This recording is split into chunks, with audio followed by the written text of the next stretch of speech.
The Thames is not sufficiently equipped to medically administer the proper care that Faye needs. The doctor on the Thames suggests getting him over to the Ethos headquarters.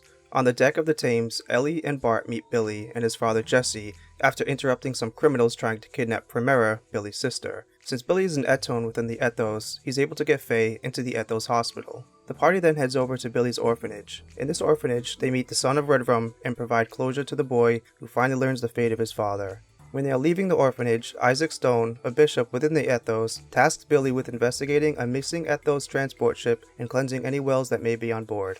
In the flashback, we see that Billy and his father do not get along. Billy resents his father because he blames him for not being home to protect his mother Raquel, who was killed by the Wells in their home. Jesse knows the truth about the Wells that Billy is tasked with killing and suggests he quit his job. In another flashback to when Billy and Primera were kids, we see Billy remembering that his dad just left them out of the blue. Jesse, though born in Solaris and even rose to be an element, became distraught with their methods and eventually turned against them. He left to fight Solaris, thinking it was the best way to protect his family and so that Solaris couldn't track him back to his home. Bishop Stone was a jealous rival of Jesse and sent Wells to the surface to kill Raquel, whom he loved, but she chose Jesse over him. Stone appeared as a hero to Billy as he killed the Wells before they went after him, but his plan all along was to turn Billy against his father. Ever since this incident, Primera stopped talking. The change that Billy notes about Jesse here is due to his actions in Solaris when fighting against them. In Solaris, Jesse had befriended a Solaris engineer named Joshua Black.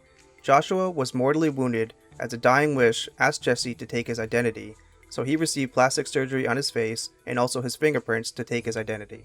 On the Ethos transport ship, Billy and company clear the wells and ultimately run into another powerful well. This type of well is called a Bloody, though it's the same mutation that was done to the boy's father which created Redrum. After it dies, he calls on a giant well to avenge it. Billy calls his gear and the party defeats the giant well. After liberating the ship, the party heads back to the Ethos headquarters to check on Faye, but everyone appears to have been killed. At first it looks like Jesse stormed in, but the assassins were sent to kill everyone inside. The party makes their way to an Ethos computer room, and it's here they learn a lot about the Ethos organization. The first thing to note is that Shakan, who works for Gebler, is actually in control of the long war that exists between Ava and Kislev. He has the ability to manipulate the power on both sides in order to perpetuate the war. This is because Solaris, whom Shakan works for, uses the war as a form of control over the people on the surface. We also learn that the Ethos is just a subsidiary organization of Solaris. The Ethos doctrine, including the religion of the planet, is created by Solaris as another form of control, and the Ethos is the boots on the ground organization which is to report back to Solaris. We then learn that due to a war 500 years ago between the people of Solaris and the Land Dwellers, Solaris built 3 gates which essentially gives them an invisibility field around Solaris. Billy then learns that the people who came to the Ethos for help, those that did not become Etones anyway, were all killed, or more specifically sent to Solaris to be turned into wells. After the Ethos discovered the Zeboium ruins, however, they began sending false reports back to Solaris in an attempt to take the civilization's technology for their own and become their own superpower. Solaris knew about their traitorous behavior and sent the assassins to kill the people within the Ethos. Billy encounters Veroline and he talks about how the Ethos was created by Solaris with the purpose of controlling humans. He talks about how the wars on the planet are perpetuated on purpose and that Solaris has a hand in both sides, making sure the war continues for as long as possible. The purpose of this was that so the people would feel comfort in God and would be further entrenched in the Ethos doctrines. Also, Veroline begins to tell Billy about what the wells truly are, but Bishop Stone interrupts and shoots him. Stone reveals that he was sent from Solaris and explains that the Ethos was created by Solaris with the purpose of managing the lambs, but being separate from Solaris over a number of years caused them to want to split and form their own organization. Stone then departs in his gear called the Alkenshell. When going after him with the Thames fleet, the Solaris ship that Krelian pilots with the Gazelle on board called the Ezekiel cripples the Thames fleet. We then get dialogue between the Gazelle Ministry talking about how they don't need the Ethos anymore and plan on purging the organization across the planet. Krelian learns of the location of Kim's research facility in Zeboium that was sponsored by Ravine and is also where Emeralda is located, and sends Wells to attack the Thames. The captain notes where the Ezekiel was headed and Faye travels there to investigate. We see Graf under the ocean and Miang contacts him, letting him know that Faye, or more accurately Id, is about to awaken. Miang notes that Graf knows more about what's down there than she does because Graf is Lacan, one of the incarnations of the contact in which they share the memories of each other. Id is going to want to take Emeralda and keep it from Miang, but she says it's something they both need. Miang needs it in order for Krelian to have it because she's a key to reviving Deus due to her being made of nanomachines, and Graf presumably needs Faye to reunite with Emeralda in order for him to become complete. Remember, Graf isn't incomplete as his body is not the original Contact anymore. His goal is to merge with a fully awakened Faye in order to become the whole Contact again. Here we get our first glimpse at the sunken city of Zeboim. Deep in the lab, Ellie recalls her memories when she encounters the spot her Zeboim incarnation was killed defending Emeralda. Using the computer system, she uses her latent and subconscious memories in order to release Emeralda. However, Stone allowed Ellie to release Emeralda because her and Faye were the only ones capable of doing so. Once she was released, Stone sees Emeralda because she's vital to the resurrection of Deus. Be it a coincidence or not, it awakens in the previously comatose Faye and heads to the dig site in order to retrieve Emeralda for himself. The group battles with Id, but Wiseman shows up and detains Id long enough for the party to attempt to retrieve Emeralda, but they were unsuccessful and she is now in the hands of Krelian. The party finds Faye at his gear, though he is not sure how he got there. He is taken to the infirmary by Citan while the party deals with Stone and his gear. Stone retrieves the power from Graf. Jesse uses a modified gun attachment for Billy, breaks the barrier protecting Stone, and the party eliminates him for good. Jesse talks to the party about Solaris' Malak plan, or M plan. The M plan was created to turn humans into angels, powerful biological weapons, sulfuls, further mutated wells that crave blood and have very short lifespans, and also to use them to create parts for the superfortress Merkava. Additionally, the sacrificed humans would also be used as parts to resurrect Deus. The Merkava originally existed on the Eldridge and was designed as a mobile fortress capable of transporting the complete Yawa weapon system through space.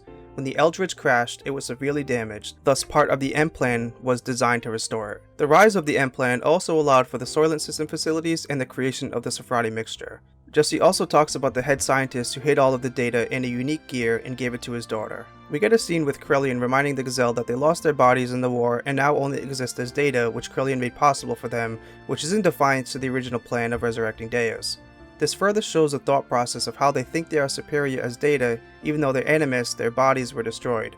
Since the animus are integral parts of Deus and need to be reunified for the resurrection of Deus to occur, they have to rely on individuals with enough animus DNA characteristics that are capable of being aligned with the anima, and their goal is to have their fleshy bodies restored using those individuals with enough animus factor. The next objective is for the party to get in contact with Shevat as they believe Maria and the test gear exist there. In order to do so, they need to climb the Tower of Babel in order to make radio contact with Shevat, as Shevat was originally constructed on top of the tower and they believe there is a way to communicate with Shevat there. The Tower of Babel is actually a piece of the hull of the Eldridge which crash-landed vertically on the planet. This is why when Faye and company climb the tower, everything is oriented vertically. It also explains why the futuristic enemies and technology exist within. When climbing the tower using the monorail, showing just how large the hull is, Ramses interrupts but is easily defeated. Climbing further, they make their way to a civilian sector where food is grown and people lived. If you notice on the walls, you can see what appear to be roads. Keep in mind because of the orientation that is actually the ground. Here we can see the same area from the intro.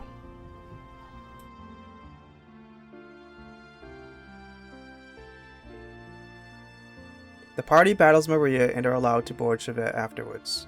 Shevat is a floating city with a protected barrier. Around 500 years ago, Shevat was originally a part of Babel Tower and did not float in the sky. After a war with Solaris 500 years prior to the game's start, they were forced to abandon most of the country and rely on the only part that was mobile, which is what Shevat exists as in this game. Shevat is a sanctuary country in that it harbors the oppressed and demi-humans. Its capital city is called Aphel Aura. In this scene, the Gazelle are upset over the fact that Ramses and Miang allowed Faye and company to make contact with Shevat and note that there is an anima relic located there. They worry that if someone aligns with the relic before its time, it could ruin the plan to resurrect Deus. They suggest taking out the entire city, but another ministry member asks about the animus, those with DNA capable of aligning the anima relics and restoring the Gazelle's bodies back to flesh. They mean the bodies of Bart and the other capable allies. They don't seem concerned as they believe there are other animus in the world and enact a plan to take down Shevat by attacking its generators, which create the force field around the country. Maria states that her last name is Balthazar. Faye and Bart met Maria's grandfather Isaac when they collapsed under the sand. Interestingly, the gear Faye takes out down there called Calamity was a prototype gear of Maria Sibson and her father Nikolai's action, which the latter the Gazelle will be using to penetrate the barrier of Shevat in order to get to the generators. Shevat was known for taking in refugees and the oppressed, and it houses the Dotesk Chu-Chipolan race. This is what Chu-Chu is. The species existed on the planet before the Eldritch crashed. The race used to be gigantic, but Solaris experimented on them, nearly killed them to extinction, and put limiters in them to reduce their size. Most of them that remained live in Shevat now. We get a little backstory from the NPCs of Shevat regarding the Solaris-Shevat War from 500 years ago. Certain factions formed an anti-Solaris alliance. This was led by Sophia, the Holy Mother of the Nissan sect, one of the incarnations of Eli. Krelian, at the time, was the military leader of Nissan's military wing.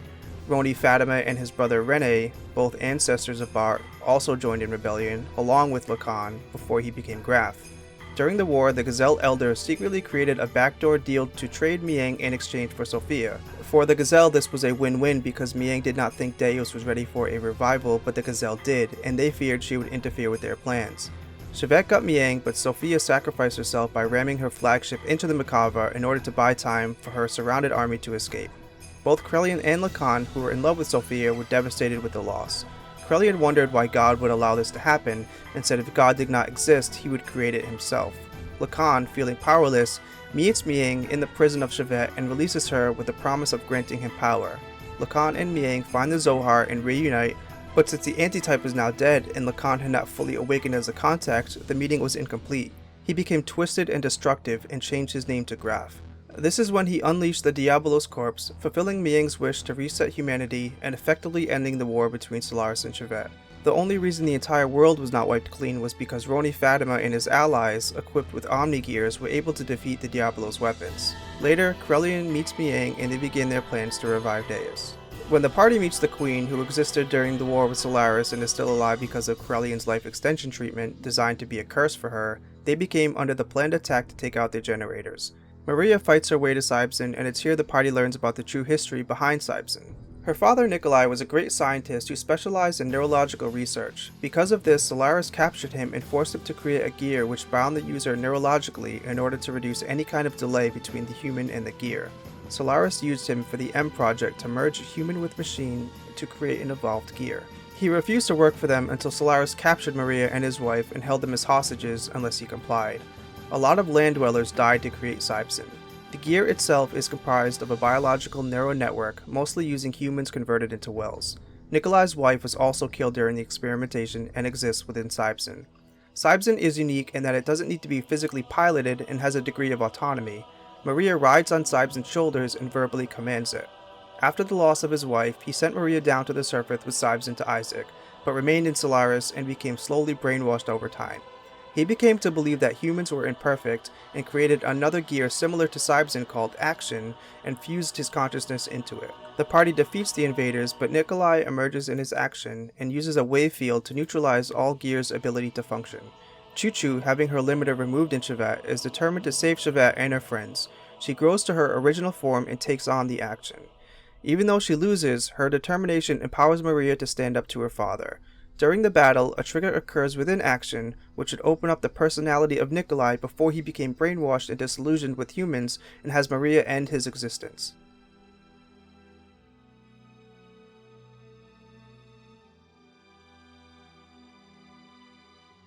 After the battle, one of the wise men, Gaspar, removes the limiters from the party. This makes their power stronger. In the game, it allows for the 7 AP death blows.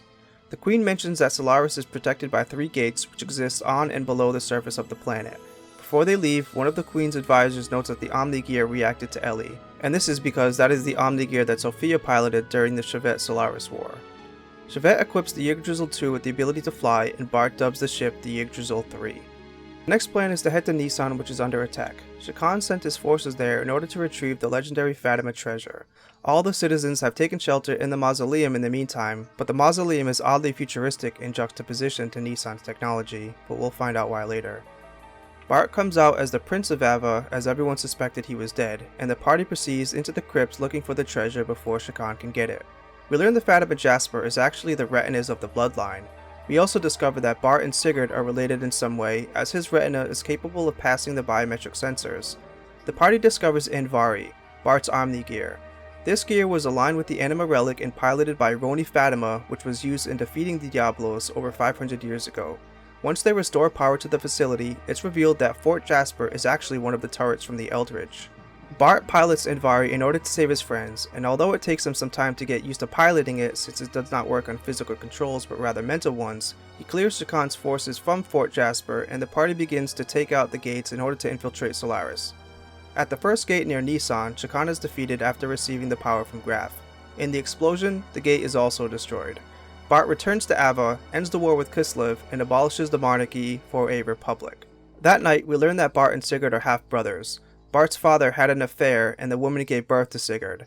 They hid his origins to protect him, but his mother died when he was 11 due to a sickness. He worked in Bledavik and eventually became Bart's guardian. At 13, he was kidnapped by Solaris and experimented on. Ramses sponsored him and brought him to the Juggin Military Academy. He detoxed from the drive drug at Raquel's house, became close to a baby Billy, and eventually became the fire element. His brainwashing wore off, and he abandoned Solaris and Ramses and headed down to the surface to be back with Bart. The party creates a plan to take out the second gate. The plan is to use the giant mirror mounted on the Tower of Babel and use the laser from Fort Jasper to reflect the blast onto the gate. The Gazelle are seen further putting down Ramses. This is to serve the purpose of allowing him to be manipulated into killing Cain. The plan to take out the gate is successful despite the resistance from the current elements. They discover the last gate's location, but require underwater equipment in order to reach it. They seek the help of the captain of the Thames to do this. The Gazelle are worried that the second gate is destroyed, but Krelian reveals that the people of Etraneg, the capital of Solaris, are easily manipulated by Emperor Cain's words, and that his current body is at the physical limit, but they've cloned him in the past and can do so again, unbeknownst to the populace. Krelian then notes from memory cube data that it's probable the mother, aka Ellie, is with the lambs on the surface. They explain the reason they didn't detect this sooner is because she has to mature to a certain age before it's detectable. Krelian's plan is to release Emeralda back to Faye and Ellie in order to elicit some kind of reaction in order to prove that Ellie is the antitype. Krelian notes that even if Emeralda is destroyed, it won't matter since he already got the data he needed from her.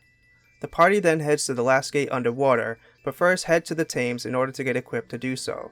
Crescent's, Emeralda's gear, is defending the gate.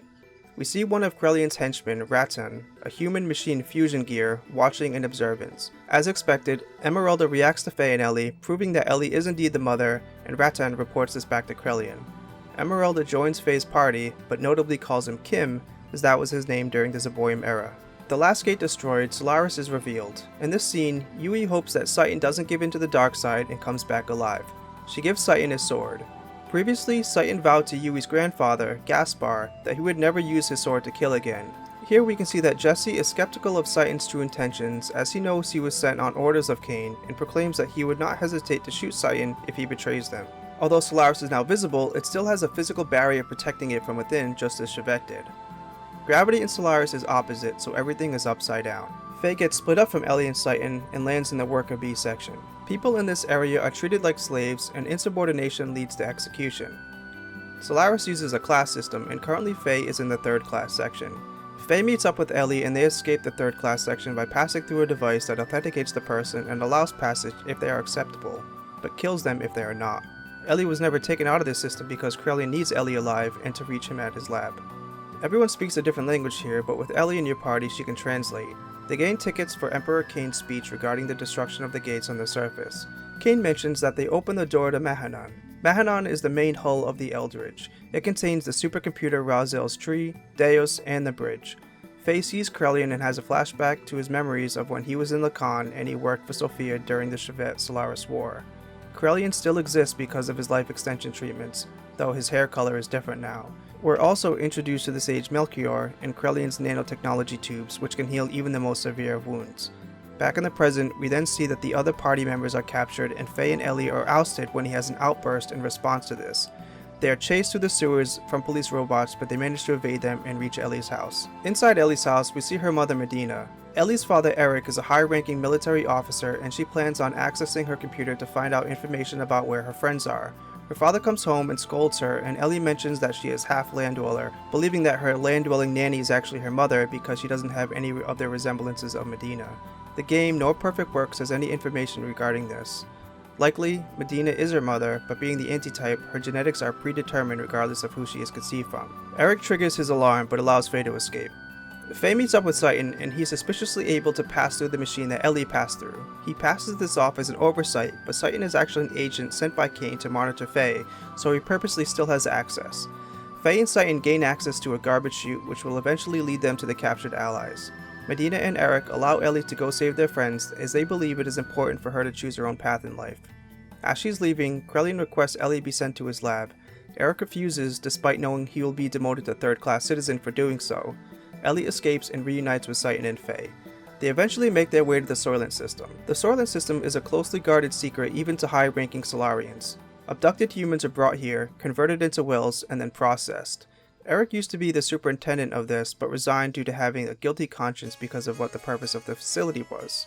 One of the purposes was to provide food and medicine to the people of Solaris. A benefit of this for Solaris was that it controlled the population's behavior as well as maintain the seal on the limiters implanted in them. Another purpose was to take those wells and use them in the Gazelle's M plan for reconstructing Deus. Further on, they encounter a room where all the memory cube data is being sent to. Like Chrono Cross, memory cubes serve a plot purpose rather than just being an object used to save your game data. They later encounter Miang's Omnigear Opiomorph submerged in water. Throughout the facility, the group encounters a lot of experiments, including Breadrum's brother. Another interesting room is the one which has holograms of each of the party members. The purpose is to record their ether response and animal alignment. We also get further verification from Rico's hologram that he was experimented on with the Savardi and used by the Battling Committee and had the data transferred over to the M plan. Deeper, Citan explains the origins of the facility and how the first humans were created here around 10,000 years ago, and that Krelian performs his life extension treatments here. Ellie becomes skeptical of how Citan knows so much and has the highest level of clearance. Citan disappears, and Faye is captured. The Gazelle gives up Citan's true position as an agent of Solaris and reiterates that the bodies of Faye and friends will be used as the Animus in order for the Gazelle to return to their fleshly existence. Krelian is showing to be examining Ellie. He discovers the Uroboros ring in Ellie's DNA with the help of the advanced nanomachine colony technology he extracted from Emeralda. The existence of the Uroboros ring in Ellie confirms she is the mother. The Uroboros ring gene is what ties Ellie and Miang to Deus. It is also what allows Faye and Ellie to retain their memories across generations. I'll talk more about Uroboros at the end of the game when it comes up again. Here, Citan taunts Faye in order for Id to take over so Citan can converse with him. Id explains further about how Faye is a persona that exists within him and that he does not have complete control over it, which is why Id and Faye are battling for the rights to be in control all the time. Ramses at this point is completely obsessed with Faye. Ramses only has one purpose in life, and that's to eliminate Faye. The state he's in makes him easily manipulated, which is what Miang and Krelian were trying to achieve from the very beginning of his existence. Kain is revealed as having been a double agent, truly aligned with Faye and company, but still having to act the role of a Solaris agent. Citan brought everyone here in order to have their psychological limiters removed. This isn't the same limiter that Gaspar removed in Shevat, rather this limiter is the one implanted in every human which gives them a crippling fear if they were to ever revolt against the Ministry or the Emperor. Now that the limiter is removed, they won't be held back by any of these fears. Faye rescues Ellie, and Citan heads over to destroy the last gate, the one that is generating the protective barrier around Solaris. Citan meets Jesse here and says that the Emperor is on the side of the people and that they should be free from having to be parts for Deus. Ramses sees Jesse and Citan as further betraying him and descends deeper into resentment. Ellie is reunited with her parents as well as Hammer here. They attempt to escape through a hangar, but before they can, Hammer was compromised by Krelian, who offered him great power if he returns Ellie back to Krelian, so he pulls a gun on Ellie and demands her return. Medina steps in and Hammer accidentally shoots and kills her, then runs back to Krelian empty-handed. Hammer positioned himself as a very upbeat and happy character, but deep down he had a lot of jealousy and self-esteem issues as reflected here. Graf and Miang attempt to prevent them from leaving Solaris. A battle ensues, and when Eric sacrifices himself to save the party, Faye loses it and it awakens. This time, everyone sees it happen, and Etranank is completely destroyed. He also wrecks Ramses' gear without even thinking about it, further putting Ramses into a state of depression and helplessness. Ellie confronts Id and is able to get Faye to resurface by speaking through Id into Faye. Citan speaks with the Emperor one last time and reports that Faye is not the enemy, and the Emperor is satisfied with that answer and leaves the decisions up to Citan. The crime he is atoning for is for when he first killed the incarnation of the contact/antitype, Abel and Ellie. Citan quotes what the Anonalby is here. It's essentially a prophecy about the contact awakening and being the catalyst for the resurrection of Deus. To elaborate on part 1, when I explained briefly about the personalities that exist within Faye, Citan explains to the Queen that Faye cannot access the memories of Id unless Id willingly hands them over, which is why Faye has no recollection of anything that Id does. He describes the base personality as being the coward. This is the original persona that everything is constructed upon, but when he was young, not being able to deal with his mother's death and wanting to replay the same memories over and over, he locked himself away and doesn't want to be in the forefront, but ultimately, he holds the most power as he is the base personality, thus it fears him because the coward has the most control out of all the personalities, but the coward doesn't care and he just wants to be secluded and selfish with his memories of his mother before she turned into Miang. However, Shevat is scared of it reawakening and wants to freeze him in carbonite. Ellie can't let them do this and frees Faye and escorts him to Weltal in order for him to escape. The Ministry feels Cain is limited by existing as a human, but fears Faye's powers. The key they speak of is the Guided Key. This key is to be used at the ideal time in order to turn all humans on the planet into their original well form in order to be suitable parts for Deus. They want to use the key now in order to mutate Faye into a well, but they are not sure he will mutate as he is a contact and thus different from the rest of the humans. Krelian notes that he sent Ramses in his now animal-aligned Omni gear to deal with Faye. He locates him, but his orders are to kill Faye but make sure Ellie is alive. His desire to kill Faye is so powerful that he forgets about saving Ellie, and Weltal and Ellie crash to the surface.